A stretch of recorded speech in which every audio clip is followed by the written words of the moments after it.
Il y a un an exactement qu'une mutinerie éclatait ici à Bamako, une mutinerie qui a conduit à un coup d'État mettant fin au régime en place. Aujourd'hui, la rédaction revient sur ces événements. Nous avons fait un tour en ville, mais comment cela a été vécu par les travailleurs de l'ORTM? Dossier à suivre dans cette édition. Éradiquer le terrorisme dans le fuseau ouest, c'est l'objectif d'une patrouille organisée par l'armée malienne et ses alliés dans la forêt de Ouagadougou, dans la région de Ségou. Jeudi 21 mars, mesdames, messieurs, bonsoir et bienvenue dans cette édition. Et tout d'abord, le président de la République par intérim a reçu aujourd'hui successivement le président de l'Union nationale des anciens footballeurs du Mali qui est venu faire part au chef de l'État de la participation du Mali très prochainement au tournoi des anciens footballeurs de la CEDEAO à Dakar le 19 avril prochain et le représentant spécial de la présidence de la Commission de l'Union africaine qui a fait au président John Kounda Traoré le bilan des activités de la MISMA au Mali. Le récit de ces deux audiences avec Nyanya Aliou Traoré. Pierre Bouyoya et sa délégation sont venus faire le point de l'état d'avancement de la MISMA. La mission répartie en deux phases, notamment militaire et civile, est pratiquement opérationnelle. Les militaires de la MISMA seront dans les jours à venir déployés dans toutes les villes du Nord, dit-il. Gao, Tombouctou, Kidal, où nous sommes déjà. Et nous voulions aussi lui indiquer ce que nous faisons avec la composante civile. Que nous sommes aussi en train de nous d'installer notre quartier général pour que nous puissions suivre le processus politique. Nous avons eu quelques difficultés pour démarrer, mais aujourd'hui, ça y est, nous sommes là. Nous avons aussi soulevé avec le président un certain nombre de préoccupations que nous rencontrons sur le terrain. Pour que la MISMA puisse être efficace, il faut que l'administration puisse se remettre en place rapidement, puisque c'est l'interface avec la population. Nous sommes aussi revenus sur un certain nombre de préoccupations. C'est la question des abus qu'il y aurait dans certaines localités contre les populations civiles. Le président nous a rassurés en tout cas que la position du gouvernement malien est très claire. Pour ceux qui veulent revoir l'équipe de rêve de Yaoundé 72, rendez-vous à Dakar dans un mois. Ce sera au compte du tournoi des anciens footballeurs de la CEDEAO. Le Mali, tenant du titre, compte garder le trophée et nos représentants, à les entendre, ont réellement les formes physiques de leurs ambitions. On va jouer, l'équipe sera composée de ceux que vous voyez autour de moi et d'autres qui ne sont pas là. Mais la règle première, c'est qu'il faut avoir plus de 47 ans. Et là, vous êtes en forme? Je laisse le soin à mon grand frère. On est en forme, hein, et comme il a si bien dit, il y a beaucoup d'autres qui ne sont pas là. Des Brahma, des Ito et autres. Donc on espère avoir une bonne équipe et défendre notre coupe et la ramener encore à Bamako. Le tournoi des anciens footballeurs de la CEDEAO, c'est du 19 au 29 avril au Sénégal. En marge des matchs de football seront organisés des vernissages et des conférences débats sur les enjeux du football sur le continent. Actualité oblige, la crise malienne s'invitera dans les différentes rencontres et les organisateurs planifient d'organiser un don de sang de tous les participants pour notre pays. Un tournant qui réserve certainement beaucoup de surprises. Sur un tout autre plan, demander l'appui du président de l'Assemblée nationale dans l'accomplissement des tâches du comité de suivi et d'évaluation de la lutte contre la délinquance financière. C'est l'objectif de la démarche entreprise par cette structure. La présidente du comité de suivi et d'évaluation du plan d'action de mise en œuvre des recommandations des États généraux sur la corruption et la délinquance financière, Mme Si Aminata Konaté, s'exprime ici au micro de Alousseyni Touré. Nous étions venus dans le cadre de la mission qui nous a été impartie en tant que comité de suivi et d'évaluation du plan d'action national de mise en œuvre des actions issues des résolutions des États généraux sur la corruption et la délinquance financière. Nous avons fait état des difficultés que nous avons rencontrées et de quelques perspectives que nous pensons soumettre bientôt aux autorités supérieures de l'État pour que ce comité soit un peu plus dynamique. Nous disons qu'il y a quand même des difficultés énormes que le comité a tenté de surmonter. Nous sommes nés en même temps qu'un comité technique qui devrait faire le travail préparatoire, qui devrait donc toucher les différents départements ministériels pour voir où ils en sont avec l'exécution du plan d'action. Mais malheureusement, jusqu'au jour d'aujourd'hui, ce comité technique n'a pas encore été mis sur place. Lutte contre la délinquance financière, lutte également contre le terrorisme. Dans le fuseau ouest, l'armée malienne et ses alliés ont organisé une grande patrouille dans la forêt de Ouagadougou. Cette action a pour but d'éradiquer le terrorisme et le banditisme dans la zone. De Ségou, nous retrouvons le reportage de Sibiri Konaté avec la voix de Brahima Kone. La forêt de Ouagadougou, une zone qui fait frontière avec la Mauritanie, était perçue comme un nid de djihadistes. C'est ce qui a amené l'armée malienne et ses alliés à initier cette patrouille dénommée Benkan 2. Pendant 4 jours, environ 8 points suspects ont été reconnus et fouillés par les hommes du fuseau ouest sous les ordres du colonel Mamari Kamara, adjoint au commandant du fuseau. Cette mission de grande envergure avait comme effet majeur de déceler et de détruire tous les éléments des groupes djihadistes présents dans les sites ciblés.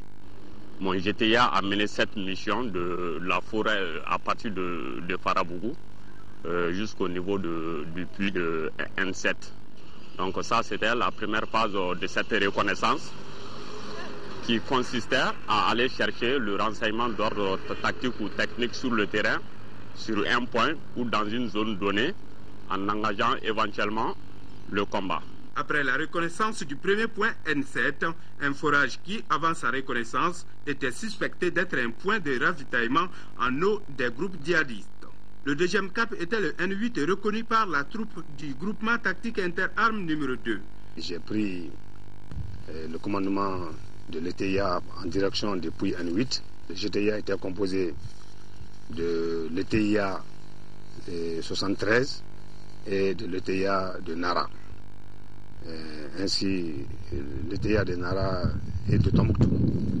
Donc l'ETIA 73, qui est l'ETIA d'Abébara, a pris la marche et l'ETIA de Tombouctou a suivi. Successivement, les abris, les N5, N6 et une clairière de la forêt appelée Cœur ont été fouillés. Le but de cette mission était de fouiller la forêt du Ouagadougou à la recherche d'éventuels combattants des groupes djihadistes armés, en procédant à une reconnaissance des campements qui ont été détectés par l'aviation et en surveillant les puits d'approvisionnement en eau autour de la forêt. Le plus gros enseignement, c'est que contrairement à ce qu'on pense, il y a de la vie dans la forêt du Ouagadougou. Il y a une population qui y vit, qui mène ses activités pastorales. La forêt de Ouagadougou est occupée par des éleveurs maliens qui ne demandent que leur sécurité soit assurée par l'État. Cette patrouille semble alors rassurer ces pasteurs chez qui les germes de la piscose s'étaient installés. Toujours par rapport à la situation sécuritaire à Gao, tout comme à Tombouctou, l'administration commence à s'installer petit à petit. C'est dans ce cadre que les gouverneurs de région, le général Mamadou Adama Diallo et le colonel-major Mamadou Mangara viennent d'arriver sur le terrain. Cette présence de l'administration rassure davantage les populations et contribuera à accélérer les préparatifs des élections de juillet prochain. Nous y reviendrons en images dans nos prochaines éditions. Je vous l'annonçais dans les titres 22 mars 2012, 22 mars 2013. Voilà un an, jour pour jour, qu'une mutinerie éclatait à Bamako. Mutinerie qui a abouti à un coup d'État mettant fin au régime du président Amadou Toumani Touré. La mutinerie, faut-il le souligner, est partie des Kati. La première cible a été l'ORTM.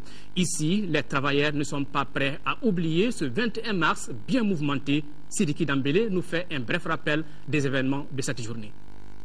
21 mars 2012, c'était un mercredi ordinaire, ou du moins presque jusqu'aux environs de 15 heures, où des militaires en colère débarquent à l'ORTM en tirant en l'air. C'est le sauve-qui-peut. Ils investissent les bâtiments, ordonnent aux agents de vider les lieux, les programmes sont suspendus. Au même moment, d'autres militaires attaquent la présidence et l'aéroport. Des combats s'engagent un peu partout. Les Bamakois se terrent chez eux. Au petit soir, on apprend que le palais présidentiel est bombardé, les bâtiments sont pillés et partiellement incendiés. Le président est exfiltré. En soirée, une mutinerie éclate également à Gao, siège du commandement des opérations militaires contre les rebelles du Nord. Les soldats envoyés au Nord se plaignent des évacuations préventives des camps militaires présentés par le gouvernement comme une stratégie de protection de la population locale.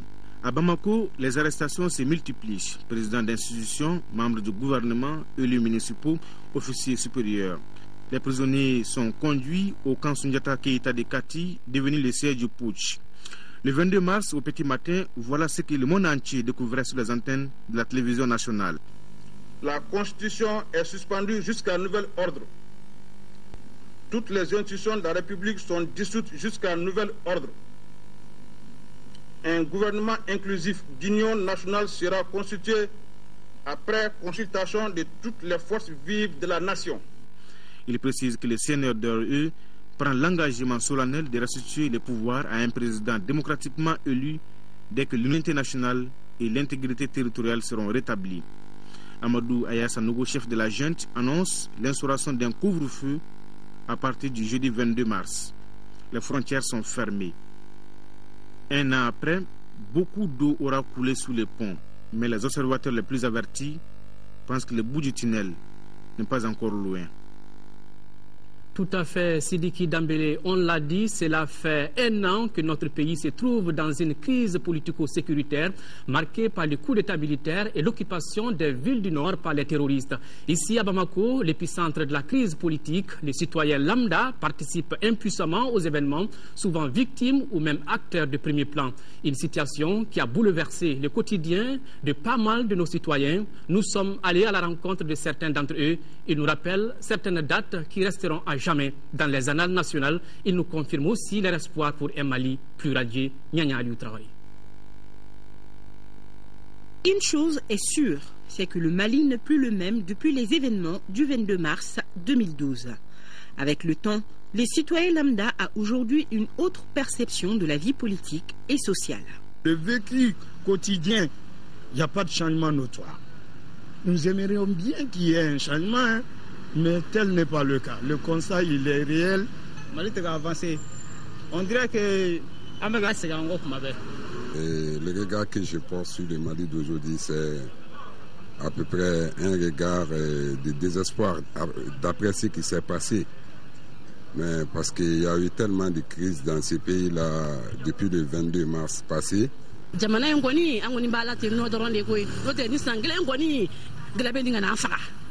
Le pays, ça va un peu mal, bien qu'il y ait eu vraiment du changement, mais jusqu'à présent, la crise nous frappe. Compte tenu de la fréquence des événements, un récapitulatif s'impose. Nous commençons par 3 dates clés. Celle du renversement de l'ancien président ATT le 22 mars 2012. Celle du contre-push dans la nuit du 30 au 31 avril par les commandos parachutistes et celle du 21 mai où le président de la République par intérim, Djangouna Traoré, a été agressé dans ses bureaux. Comment avez-vous vécu ce jour, pas comme les autres? C'est du jamais vu, frapper un président. Frapper un président jusqu'à l'enceinte de la présidence. Je crois que des mémoires d'hommes, nous n'avions jamais vu ça, non seulement jamais entendu ça. Là, ça a été, je ne sais pas ce que c'est. Peut-être si c'est la démocratie qui nous a amené ça, nous préférons avoir un bon dictateur qui puisse amener un semblant de tranquillité à la manière Sosescu ou bien à la manière envers Odia pour qu'il y ait une paix, pour que le Mali puisse continuer. Concernant le contre-coup, vraiment, c'était déplorable, Le 1er juillet 2012, c'est le commencement de la destruction des mausolées de Tombouctou par les intégristes qui occupaient la ville. Le 10 janvier 2013 est la prise de Konna par les terroristes qui avaient l'intention de progresser vers le sud du pays. Et enfin, le 11 janvier 2013, c'est le jour de la délivrance. L'armée française est entrée en guerre contre les terroristes sur notre sol. C'est le soulagement de tout un peuple. L'attaque de Konna la disparition des muselés ou de leur destruction sont des actes forts qu'aucun Malien n'est prêt aujourd'hui à oublier. Et il faudra œuvrer à ce que cela ne revienne plus jamais et ne se reproduise plus jamais. Voir ton pays entre les mains des djihadistes, ça a été un grand choc pour moi. Je remercie la France. Vraiment, François Hollande l'a sauvé. Après cette batterie d'événements tristes et douloureux, maintenant quel avenir pour le Mali et les Maliens? À mon avis, le gros du travail reste à venir. Parce qu'il faudra, à partir d'aujourd'hui, instaurer un dialogue. Je parle d'un dialogue inclusif qui puisse mettre autour de la table tous les Maliens de ce pays. L'avenir pour le Mali passe déjà par l'événement majeur qu'on va vivre, c'est-à-dire les élections qui viennent. Seul le travail paye. Ce n'est pas l'or, Damandala, ce n'est pas le pétrole. Nous sommes équato-guinéens ou bien Nigeria du pétrole. C'est le travail, c'est l'école, c'est l'agriculture, c'est le travail de tous les jours qui peut faire que nous pouvions. C'est l'éducation en général. Si réellement les mentalités changent, ce pays va être un grand pays. Et j'en suis sûr. Le Mali peut se récupérer, mais dans cette situation, je pense que tant que la guerre ne se termine pas, je ne vois pas un avenir pour le Mali. Naturellement, le Malien, c'est quelqu'un qui est courageux. Bon, vraiment, je demande à toutes les autorités politiques, militaires, tu vois, et autres, vraiment de s'unir pour que le Mali aille de l'avant. Comme on le dit, le bateau Mali tangue mais ne chavire jamais. Certes, les Maliens ont beaucoup souffert ces derniers temps, mais ils gardent tous l'espoir pour le changement tant souhaité. Et ces enfants donnent espoir au Mali. Faisons à présent arrêt au niveau de l'ORTM.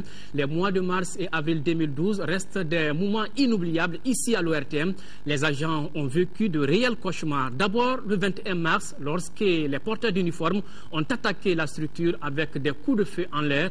Ensuite, c'était cet affrontement entre militaires le 30 avril, toujours ici à Bozola. 12 mois après ces événements tristes, beaucoup d'agents restent choqués et surtout traumatisés. Ibrahima Traoré a promené sa caméra et son micro dans les bureaux pour recueillir l'état d'âme des uns et des autres. Suivons son reportage. Un an après les événements du 22 mars, le traumatisme plane toujours sur l'ORTM. La maison a été le théâtre de véritables scènes d'horreur. Premier épisode le 21 mars. Vers 15h, des mutins s'attaquent à la radio avec des tirs à balles réelles. Le personnel est chassé, mais le DG de l'époque retenu jusqu'aux environs de 20h. Les bureaux de la structure sont pillés. Pire, des motos, des ordinateurs portables et même des véhicules des agents sont volés. Le personnel semble toujours choqué par ce qu'il a vécu.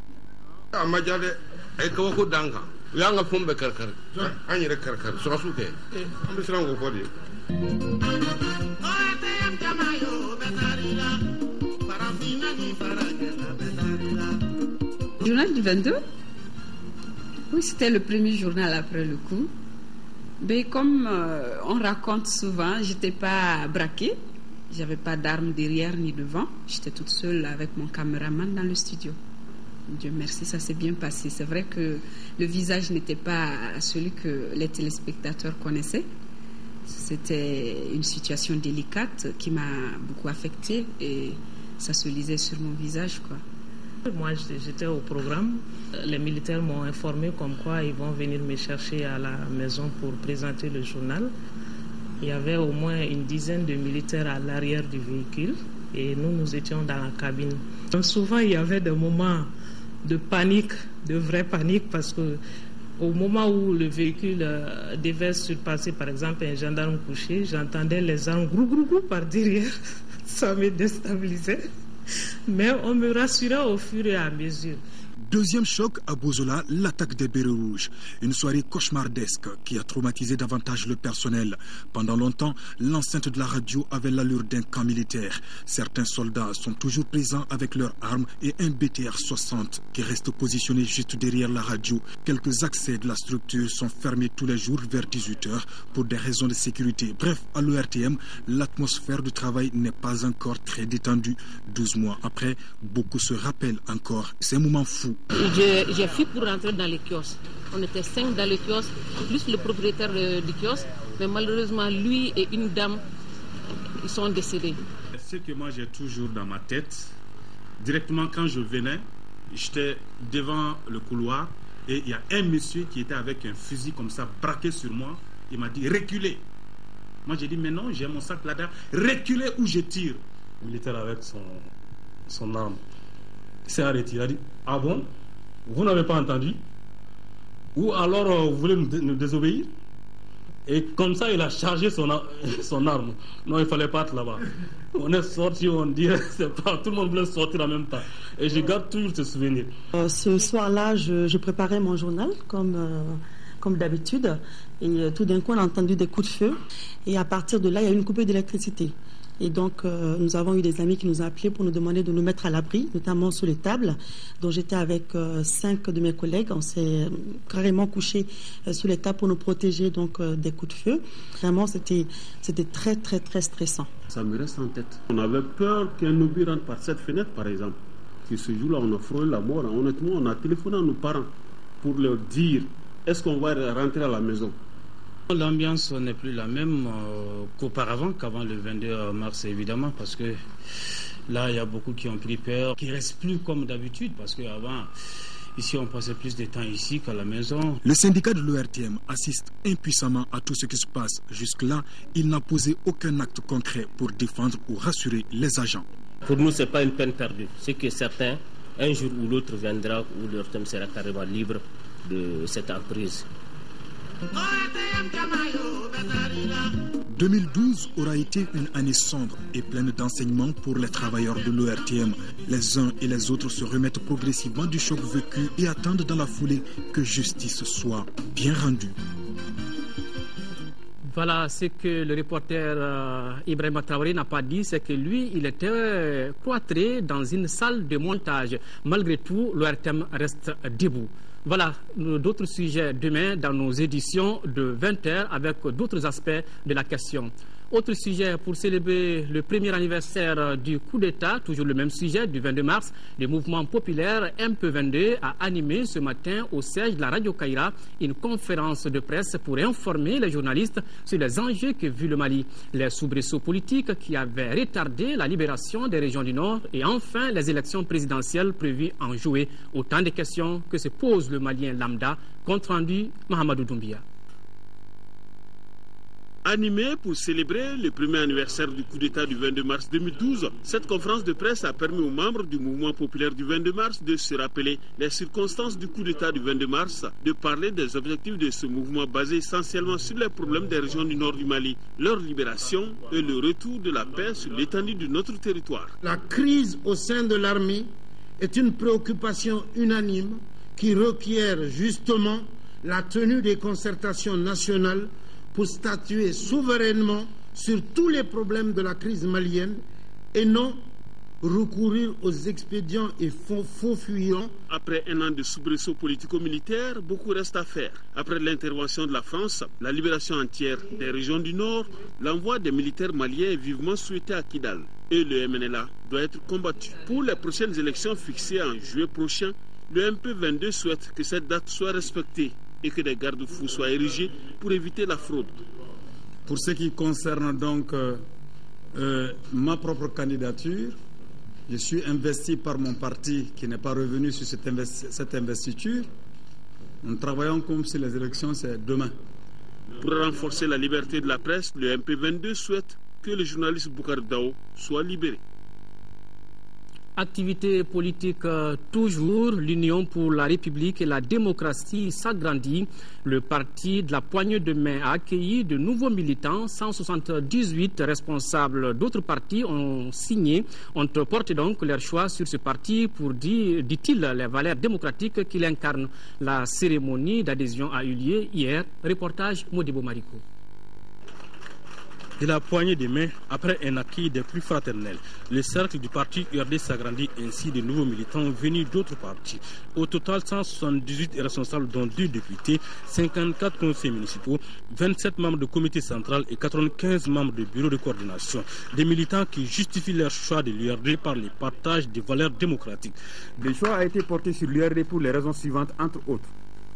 La majorité des militants ici présents pense que l'URD est un parti fédérateur, un parti démocratique, un parti républicain et un parti d'écoute. Des militants qui n'auront certainement pas que des droits dans leur nouveau parti. Le protocole d'accord signé pour l'occasion exige des adhérents un engagement à élargir et à renforcer les bases du parti d'accueil dans les communes de leur ressort. Par la même occasion, l'URD assurera leur intégration effective dans ces structures. Les nouveaux adhérents sont d'ores et déjà des militants à part entière. Leur dire qu'à l'URD, il n'y a pas de premier ou de dernier venu dans ses rangs. Toutes les militantes, tous les militants, quel que soit le moment de leur adhésion, sont égaux en droit et en devoir vis-à-vis du parti. Seul le mérite, fondé sur l'engagement pour la cause du parti, constitue le critère essentiel de promotion en son sein. Le point d'orgue de la cérémonie a été l'arrivée et la présentation d'invités surprises. Le président d'honneur du parti, Soumaïla Cissé, c'est de lui qu'il s'agit, s'est fondu en remerciement pour le soutien dont il a bénéficié suite à la période passée à l'extérieur pour ses soins. Il y a des moments où la politique, on la met de côté. L'aspect humain des choses se met au-dessus de tout. Mais je voudrais dire merci au bon Dieu, tout simplement. L'URD a ainsi appelé ses militants à la mobilisation dans les mois à venir, notamment pour les échéances électorales à venir. Hors de nos frontières, les Sénégalais ont rendu hommage au poète martiniquais Aimé Césaire à l'occasion du centenaire de sa naissance. Décédé le 17 avril 2008, le poète, dramaturge et homme politique martiniquais reste dans la mémoire collective des civilisations nègres. Les hommes d'État et les intellectuels sénégalais, rejoints par de nombreux politiques et écrivains de la diaspora africaine et de la francophonie, se sont retrouvés à Dakar pour célébrer le centenaire de la naissance d'Aimé Césaire. Décédé le 17 avril 2008, le poète, dramaturge et homme politique martiniquais reste présent dans la mémoire collective des civilisations nègres. Aujourd'hui, ce combat que Césaire a engagé avec Senghor, avec Léon Gontran-Damas, reste un combat actuel si l'on voit les effets négationnistes de la mondialisation face aux identités qui doivent être reconnues. Pour nous, héritiers de ce combat, nous devons poursuivre le même combat, peut-être sous des formes différentes, mais vivre nos valeurs, vivre notre africanité, notre négritude, qu'on soit africain entier, donc, mais en tout cas homme noir, homme avec grand H, je pense que c'est un héritage qu'il faut perpétuer. À l'université Cheikh Anta Diop de Dakar, les jeunes aussi ont appris beaucoup du combat d'Aimé Césaire. On ne peut pas être africain sans autant savoir Aimé Césaire, qui fut un grand poète noir, qui a toujours lutté pour attirer son africanité. Il a toujours été là pour lutter pour le peuple opprimé. Il y a longtemps que j'ai pas revu mes cahiers sur la négritude, mais néanmoins, Césaire a beaucoup fait pour le monde des nègres et pour l'Afrique en général. Dans le pays de son ami et compagnon Léopold Sédar Senghor, Aimé Césaire demeure pour des générations d'Africains un combattant de la dignité de la race noire. Et cela vaut bien le devoir de mémoire auquel le Sénégal et l'Afrique s'emploient du 19 au 23 mars à Dakar. Toujours sur le continent, l'actualité nous conduit en République centrafricaine où la rébellion Séléka annonce la reprise des armes. Au Maroc, où est arrivé l'envoyé personnel du secrétaire général de l'ONU pour préparer une reprise possible des discussions entre le gouvernement marocain et les indépendantistes du Polisario. Nous irons également en Côte d'Ivoire, mais commençons par la Centrafrique. Menace de nouveaux combats en Centrafrique. La rébellion Séléka annonce la reprise des armes. Les rebelles accusent le pouvoir de ne pas respecter les accords de paix signés le 11 janvier à Libreville. Cette brusque dégradation de la situation à RCA interpelle la communauté économique des États de l'Afrique centrale, présidée par le chef de l'État tchadien. Le président Déby est prêt et dès que les autres sont disponibles, en tout cas lui, il est disponible, même maintenant, pour se rendre à Bangui, rencontrer les partis, rencontrer le président Bozizé, le chef du gouvernement, la Séléka, pour les inciter à aller de l'avant. Mercredi, le président centrafricain Bozizé avait pris 2 décrets permettant de libérer les prisonniers politiques et de lever le couvre-feu en vigueur dans le pays. La rébellion Sénéca juge ces mesures insuffisantes. Nouvelle mission de Christopher Ross en Afrique du Nord. L'envoyé personnel du secrétaire général de l'ONU est à Rabat au Maroc. C'est la première étape d'une tournée qui s'achève le 3 avril. L'objectif, préparer une reprise possible des discussions directes entre le gouvernement marocain et les indépendantistes du Front Polisario soutenus par l'Algérie. Après Rabat, Christopher Ross prévoit de se rendre à Alger et à Nouakchott en Mauritanie. Le Front populaire ivoirien accentue la pression sur le gouvernement. Au cours d'une conférence de presse donnée ce jeudi à Abidjan, le FPI pose des conditions à sa participation aux élections régionales et municipales prévues dans un mois. Le parti réclame notamment la libération d'anciens barons du régime de Laurent Gbagbo et la révision de la composition de la commission électorale indépendante. Pour le moment, pas de réaction de la part des autorités ivoiriennes. Le contenu de ce communiqué à présent, le chef d'état-major général des armées informe les populations que dans la nuit du mercredi 20 au jeudi 21 mars 2013, vers 22h, un groupe d'une trentaine d'hommes armés a attaqué les postes de sécurité installés au bord de l'aéroport de Tombouctou. Dans un premier temps, les assaillants avaient fait exploser un véhicule piégé à un checkpoint à l'est de l'aéroport. Ensuite, ils avaient tenté de s'infiltrer dans les positions amies. Les forces armées maliennes, appuyées par leurs alliés français, ont repoussé cette attaque en faisant 6 morts parmi les assaillants. Du côté des forces armées maliennes, il a été enregistré 8 blessés et 1 militaire décédé. Le chef d'état-major général des armées présente ses condoléances à la famille du disparu et souhaite prompt rétablissement aux blessés. Depuis décembre 2012, l'Assemblée générale des Nations unies a proclamé le 22 mars de chaque année Journée mondiale de l'eau en vue de sensibiliser et d'informer les décideurs, l'opinion publique et les acteurs de développement sur les problèmes de l'eau. Cette année, la commémoration de cette journée est placée sous le signe de la coopération dans le domaine de l'eau. À cette occasion, voici un extrait du discours du ministre de l'Énergie et de l'eau, Makan Tounkara, propos recueillis par Nando Dambélé. Le Mali, à l'instar de la communauté internationale, célèbre cette journée dédiée à la coopération dans le domaine de l'eau. À cette occasion, il sera abordé, entre autres, le défi que représente la gestion de l'eau face à un accroissement de la demande et les possibilités de développement de la coopération.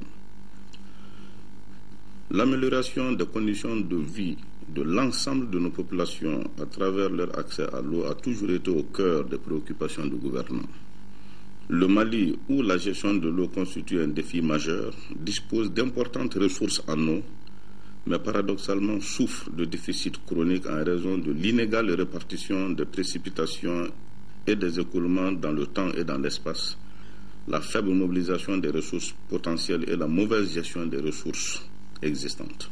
Il apparaît donc clairement que la gestion des ressources en eau recouvre des questions diverses et complexes, notamment la réponse aux besoins fondamentaux des populations, l'anticipation des crises et la préservation de la ressource.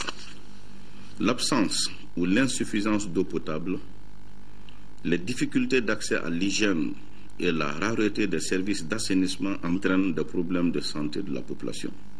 À cet effet, les efforts déployés par le gouvernement du Mali, en coopération avec ses partenaires au développement, ont permis, sur la base du recensement de 1998, d'aboutir en 2012 aux résultats ci-après concernant le taux d'accès à l'eau potable.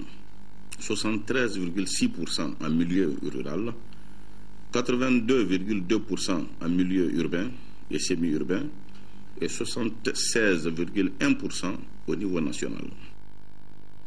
Comment favoriser la recherche technologique au Mali? La question est au centre d'un séminaire national qui s'est tenu au ministère du Commerce et de l'Industrie. Un séminaire de 2 jours qui vise à mettre en place un nouveau réseau de compétences et de partenaires techniques pour l'innovation technologique. Bourama Traoré. C'est un parterre d'acteurs réunis pour un exercice commun. Inventaires, opérateurs économiques et décideurs réfléchissent ensemble pour favoriser la recherche technologique. Pour ce faire, ils doivent mettre en place un nouveau réseau de compétences et des partenaires techniques pour l'innovation technologique. Un organe national qui aura pour mission de trouver une solution à la problématique du financement des inventions au Mali. L'Organisation africaine de la propriété intellectuelle sera toujours à vos côtés et à votre écoute pour qu'ensemble nous réussissons ce pari, celui d'avoir pu effectivement intégrer nos inventions et innovations endogènes dans le processus de développement économique et social du Mali. Pour réussir donc le pari, le nouveau réseau de compétences va accompagner les entreprises à mieux organiser leurs activités. La finalité est de permettre à celles-ci de tirer profit des investissements réalisés.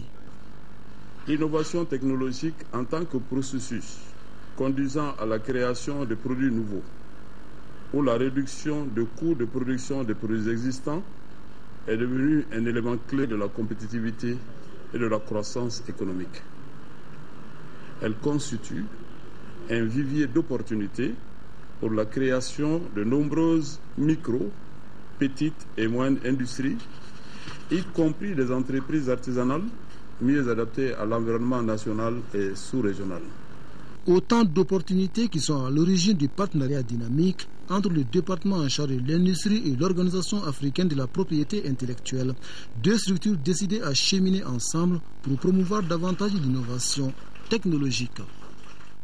Le ministre de l'économie, des finances et du budget a l'honneur d'informer le public que la situation du compte bancaire ouvert à la BDM-SA intitulé « Appui aux forces armées » présente à la date du 15 mars 2013 un solde de 1,959 45 616 francs CFA. Le ministre de l'économie, des finances et du budget profite de cette occasion pour renouveler sa profonde gratitude à l'ensemble des généreux donateurs et les informer que la liste complète des donateurs figure sur le site web du ministère de l'économie, des finances et du budget. Nous ouvrons une large série de conseils d'administration, la page conseil d'administration. Le projet budget 2013 de l'Office national des produits pétroliers ONAP est de 1,551 milliard de francs CFA. L'ambition est le renforcement de la capacité de stockage et l'augmentation des ressources propres à l'Office Moïse Traoré. L'Office national des produits pétroliers veut renforcer la capacité de stockage de notre pays avec des bacs supplémentaires. L'ONAP entend également œuvrer à l'augmentation de ses ressources propres, et ressources qui devront passer de 3 millions en 2012 à 18 millions en 2013. Le projet de budget pour l'exercice 2013 est de 1,551 milliard. Les activités de contrôle de qualité, les activités de collecte des données statistiques de consommation de toutes les régions, les études relatives à la construction d'un dépôt d'hydrocarbures liquides et gazeux amortis. Nous avons dans notre perspective de réaliser aussi une extension au niveau du dépôt ONAP par la réalisation d'une cuve de 3000 m3. Au département de tutelle, on rappelle qu'à la crise institutionnelle et sécuritaire de 2012 s'est ajoutée la hausse des prix fournisseurs. Des mesures appropriées ont dû être prises. Il s'agit de l'ouverture de l'axe Niger-Mali, de la répercussion partielle des effets de la hausse des prix fournisseurs sur les prix à la pompe, de la mise en place d'un cadre de concertation et de suivi des importations de carburant aviation, enfin du renforcement du cadre de concertation existant. Cette 25e session du conseil d'administration de l'ONAP confirme la mission première de l'Office. Il s'agit de l'approvisionnement du pays en produits pétroliers. Le Centre national de recherche et d'expérimentation en bâtiments et travaux publics a tenu la 14e session ordinaire de son conseil d'administration.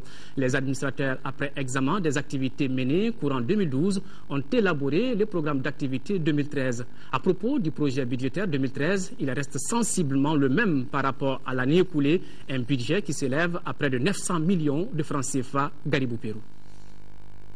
Au cours de cette 14e session ordinaire du Conseil d'administration du Centre national de recherche et d'expérimentation en bâtiments et travaux publics, administrateurs et observateurs ont d'abord examiné les activités menées en 2012.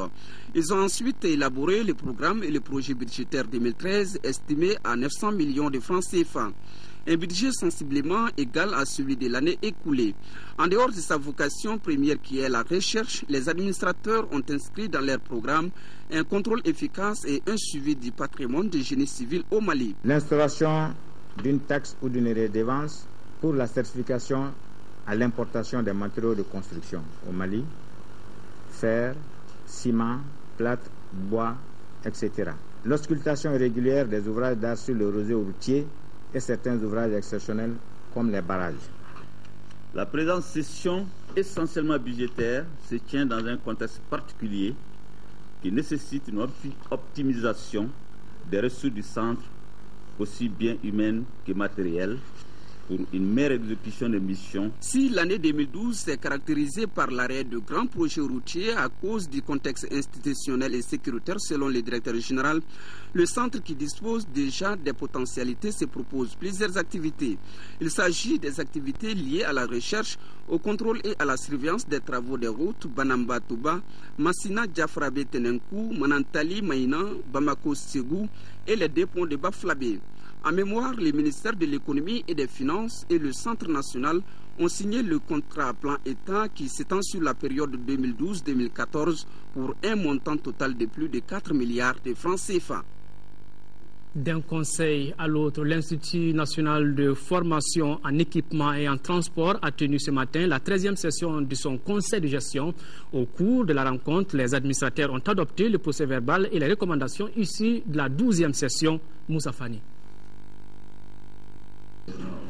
Cette 13e session du Conseil de gestion de l'Institut national de formation en équipement et en transport, INFED, se tient dans un contexte socio-économique difficile. Malgré cette situation, l'Institut a pu réaliser certaines de ses activités. C'est le lieu de saluer l'accompagnement de la Banque mondiale qui, à travers le projet sectoriel des transports, a permis la réalisation de plusieurs formations se rapportant au domaine de l'entretien routier, à la sécurité routière, à la gestion des transports. Ces formations ont permis aux entreprises du BTP, aux compagnies de transport et aux bureaux d'études d'améliorer leurs performances sur le terrain. Le projet de budget 2013 de l'INFED se chiffre en recettes et en dépenses à environ 500 millions de francs CFA. Il connaît une baisse de 30% par rapport à l'exercice précédent. Compte tenu de la situation, on n'a pas été très ambitieux pour espérer que la formation va être un élément important, encore que dans la feuille de route du gouvernement, la formation professionnelle est un des éléments indiqués comme élément de croissance. Pour l'année 2013, c'est de faire en sorte que l'Institut devienne un véritable centre de développement de compétences pour le secteur des transports et des travaux publics. Le secteur des transports est en perpétuelle évolution. C'est pourquoi l'Institut entend répondre aux exigences internationales en matière de transport et de sécurité routière. Le projet d'appui au renforcement de la décentralisation et de la déconcentration de l'éducation et la santé tient depuis ce matin à Sikasso la première réunion de son comité régional de concertation et de suivi. Au centre des échanges, l'analyse du bilan de l'année 2012, la validation de la décision de création du comité de suivi des perspectives pour 2013. Daouda Diakité. Cette première rencontre avec les acteurs impliqués des services techniques, les responsables de l'éducation et les élus s'inscrit dans une logique permettant de renforcer davantage l'implication des acteurs au processus de suivi des activités du projet. Le projet a démarré en septembre 2012. Cette base-là, déjà, je peux dire que l'objectif, c'est d'appuyer les collectivités et les services techniques dans la mise en œuvre de leurs plans opérationnels en matière d'éducation et de la santé pour une gestion plus efficace et participative de ces secteurs-là. L'objet de la réunion d'aujourd'hui, c'est de mettre sur pied cette commission et de valider les décisions de création de la commission et effectivement d'analyser le bilan déjà 2012 et se plancher également sur les perspectives 2013 et également d'analyser un certain nombre de requêtes qui ont été adressées par les niveaux cercles. Cette démarche basée sur la priorisation des besoins locaux a permis d'engager des acquis fort appréciables par les collectivités bénéficiaires. 128 millions de francs CFA ont été investis dans l'opérationnalisation des plans de développement des collectivités. Je suis très impressionné par ce que nous avons, par le chemin déjà parcouru par le PARDES, en tout cas au sein de l'Académie d'enseignement de Bougouni. Nous avons eu à travailler en 2 phases. La première phase a contribué à faire des études exploratoires dans notre secteur en ce qui concerne l'éducation. Justement, cette deuxième phase va constituer à mettre en place une commission régionale de concertation et de suivi pour opérationnaliser tout ce qui a été conçu pendant la première phase. Pour 2013, plus de 559 millions de francs CFA sont mobilisés par les Pays-Bas, partenaires financiers du projet, pour la couverture des besoins dans les domaines des services sociaux non encore couverts dans les 7 cercles de la région de Sikasso. Culture à présent, initiation aux instruments et langages cinématographiques, c'est le titre d'un café cinématographique qui s'est tenu ce matin au CNCM.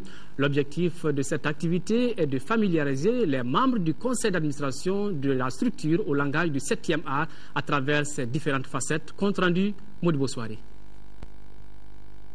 Ce café cinématographique se veut une causerie débat destinée aux membres du conseil d'administration du Centre national de la cinématographie du Mali. Une initiative servant à familiariser les participants avec l'environnement, le cadre et autres enjeux du 7e art dans le but d'accroître leur intérêt pour la promotion du secteur. Ce café cinématographique, c'est pour que les administrateurs puissent comprendre le langage du cinéma, pour que les gens puissent comprendre ce langage, pour que les gens puissent aider le cinéma, pour qu'on puisse avoir une certaine collaboration assez saine entre les administrateurs qui sont chargés de nous orienter et les cinéastes. Il faut que le langage du cinéma soit expliqué. Ce langage cinématographique présenté par le CNCM à travers son studio école, le Bourgou, est animé par les professionnels du cinéma. Ce projet d'initiation au métier du cinéma et de l'audiovisuel s'articule autour de 4 modules. À savoir d'abord la production, puis la réalisation, puis la direction photo et enfin la prise de son. Nous pensons que les administrateurs sortiront plus renforcés encore dans les domaines du cinéma dont ils ont en quelque sorte la responsabilité. Des projections de films, des visionnages, des exposés, des communications ainsi que des débats et échanges constituent les différentes pédagogies qui ont meublé la journée. Autant de sujets pour favoriser un meilleur plaidoyer en faveur du cinéma malien. Tout ce qui permet de mieux partager les langages cinématographiques, particulièrement entre les membres du conseil d'administration, ne peut être que bénéfique quant à la qualité des débats et des décisions qui seront prises à l'issue du prochain conseil. Harmoniser les langages qui puissent permettre d'améliorer la qualité des débats et donc par conséquent la qualité des décisions qui seront prises pour l'avenir et le devenir du cinéma malien.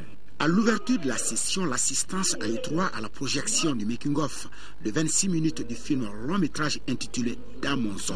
Cette œuvre de 90 minutes qui a vu la participation d'un millier de comédiens et interprètes, une production du CNCM, sera diffusée très prochainement sur l'ORTM. Le langage du cinéma, le langage du ballon rond, le sport n'est-il pas aussi un art? Alors, le championnat national de Ligue 1, 17e journée, les dernières rencontres jouées hier au stade Modibo Keïta ont vu le nul 1 but partout entre les 11 créateurs de Nyarela et Atar Club de Kidal et la victoire du Djoliba AC 1-0 face à la Somme. Le résumé des 2 rencontres avec Diarra Konate. Faire mieux que la phase aller, c'est la priorité du champion sortant, le Djoliba AC, qui avait peiné jusqu'ici à rassurer ses supporters. Avec cette victoire 1-0 sur la Somme, la famille des Rouges peut espérer un déclic pour la suite. Les pensionnaires des Remakono se sont présentés avec un nouveau visage. Ils passeront plusieurs fois à côté de l'ouverture du score. La Somme se montre intenable jusqu'à la pause. La pression s'accentue dans le camp adverse. Les jeunes de Misra finiront par céder malgré la volonté. Amadou Djamtene, à la réception d'un centre, loge la balle dans les filets. 1-0, c'était à la 47e minute. Plusieurs autres tentatives et de belles séquences de jeu ont émaillé le reste de la partie. L'espoir revient-il donc pour les sociétaires du Djoliba AC? La suite du championnat nous édifiera. La seconde rencontre entre 11 créateurs et Atar Club de Kidal est celle de la surprise. Car après l'ouverture du score d'Atar Club par Sori B. Kouma, la pression monte dans le camp des 11 créateurs. Les dieux du stade Mourou Keïta seront avec les joueurs de Nyarela. Ils obtiennent un penalty litigé. Lamine Traoré remet les pendules à l'heure. 1-1. Ce coup dur pour l'équipe de Kidal n'enlève rien à sa détermination. Elle va même se créer d'autres situations de but sans parvenir à les concrétiser. Finalement, Bakary Koulibaly, arbitre central, met un terme à la rencontre sur le score nul d'un but partout. C'est sur cet élément sport que prend fin ce journal. Merci de l'avoir suivi. Merci également à tous ceux qui ont aidé à sa réalisation. Demain, 10h-13h, Nyanya Aliou Traoré. Quand il sera 20h, je serai là pour la grande édition du soir. Retrouvez donc ce journal sur notre site www.ortm.ml. Tous derrière nos forces armées de sécurité et leurs alliés pour la victoire finale. Au revoir, bonne soirée et qu'Allah bénisse le Maïs.